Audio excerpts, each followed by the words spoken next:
여러분 안녕하십니까? 여수 MBC 뉴스투데이입니다.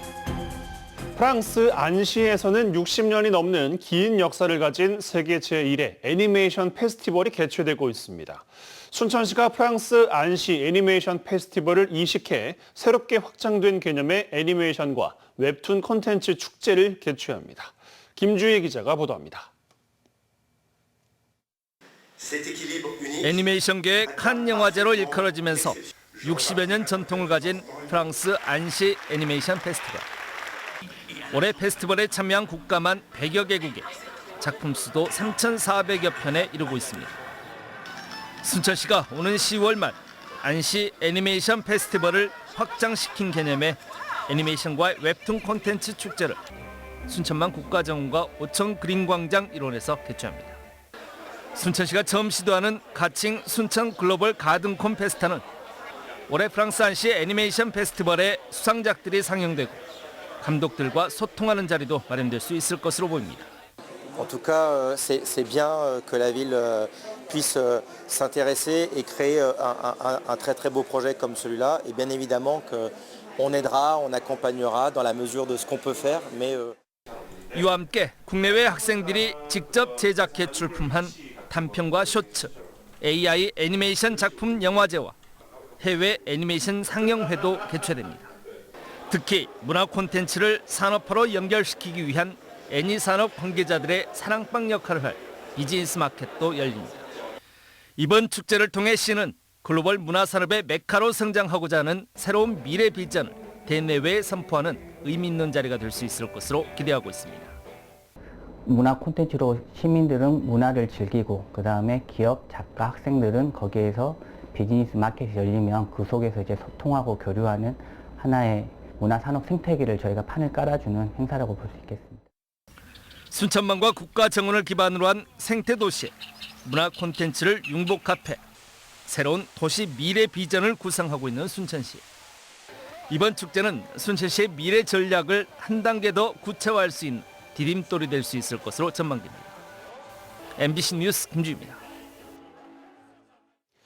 국가별로 다른 교육 제도, 청소년들에게 지성과 꿈을 길러주는 목표는 다르지 않은데요.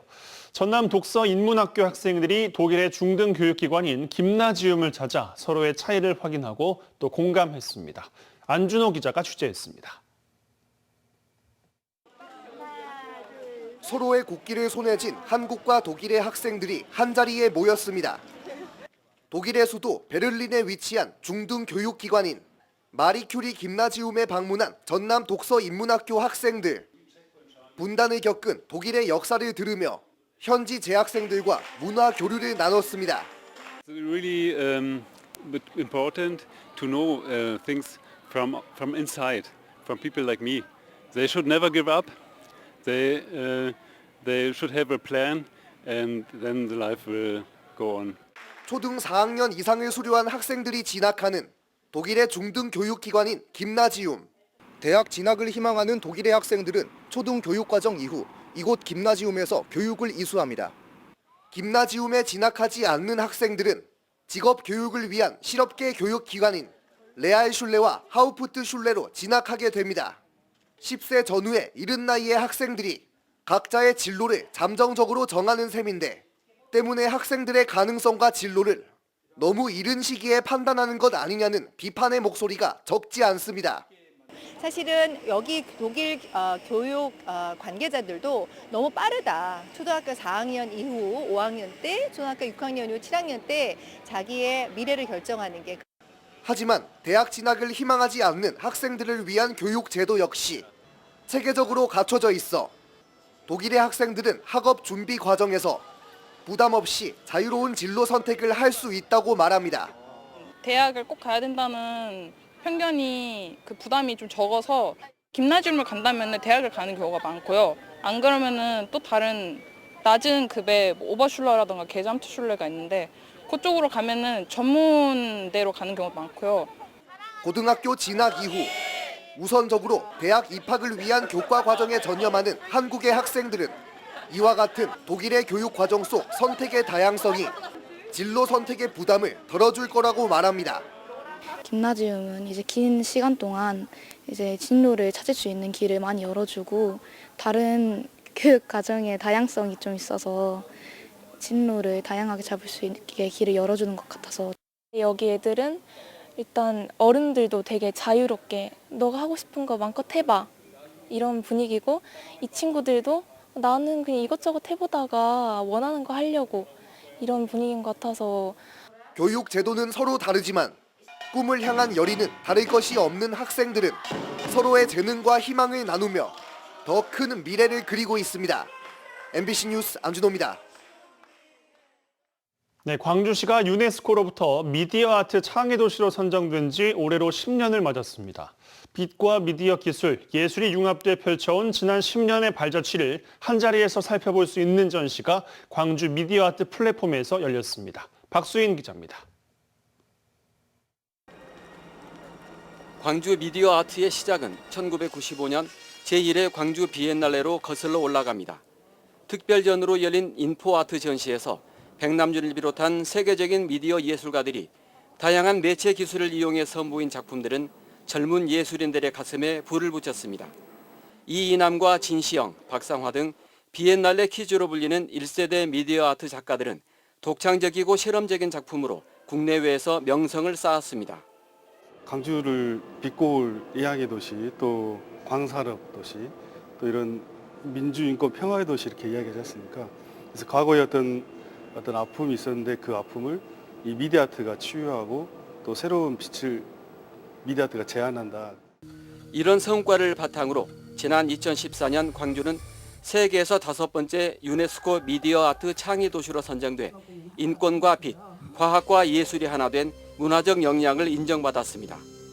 이후 매년 미디어 아트 페스티벌이 펼쳐져 작가와 관객이 소통하는 공간이 마련됐고 작품 창작과 전시, 교육의 산실인 광주 미디어 아트 플랫폼이 문을 열었습니다.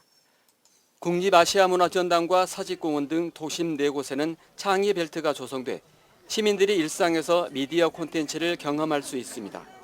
10년 동안 미디어 아트 창의 도시에 어울리는 레지던시 사업이나 미디어 아트 페스티벌을 쭉 해왔고 광주 비엔날레가 그 뒤에 항상 있었고요.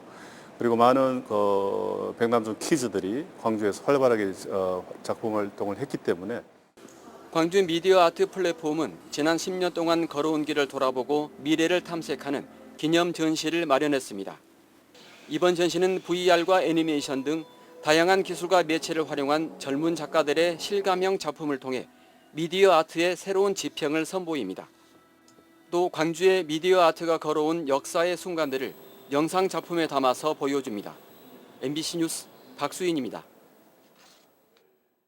네, 여수산단 내 금호 TNL 화재로 크게 다친 50대 협력업체 직원이 부산의 화상 전문 병원으로 옮겨져 치료를 받는 것으로 나타났습니다. 여수소방에 따르면 이 노동자는 불이 난 공장의 내부 집진기를 확인하기 위해 문을 열었고 밖으로 분출된 불꽃에 전신 화상을 입고 병원으로 이송됐습니다. 이 노동자는 사고 발생 후 2시간여 만에 부산의 화산병원으로 전원 조치된 것으로 알려졌으며 소방당국은 해당 업체 관계자들을 대상으로 정확한 화재 원인을 조사하고 있습니다. 전라남도가 여수 국가산단의 대형 사고를 예방하기 위해 안전관리 고도화 사업에 나섭니다. 오는 2027년까지 총 사업비 160억 원을 투입하며 산단 노후 배관에 대한 안전 진단과 데이터베이스 오류 개선, 모니터링 시스템 구축 등이 이루어집니다. 이 사업을 통해 화재, 가스 누출 등 위험 사고를 사전에 예측하고 사고 발생 시 신속한 대응도 가능할 것으로 보입니다. 광주 전남 노동단체가 금호타이어 공장에서 사망사고가 잇따라 발생했다며 책임자 처벌을 촉구했습니다. 전국금속노조 광주 전남 지부는 지난 4월 미국 조지아 공장과 곡성 공장에서 기계 협착 사고로 2명의 노동자가 사망한 지 석 달 만에 광주 공장에서 또 한 명의 노동자가 지게차에서 떨어진 고무에 깔려 사망했다며 이같이 밝혔습니다. 노조는 사측이 사고 장소의 위해 위험 요인을 사전에 파악하고 있었다며 노동자의 안전 확보 의무를 저버린 책임자를 처벌하라고 촉구했습니다.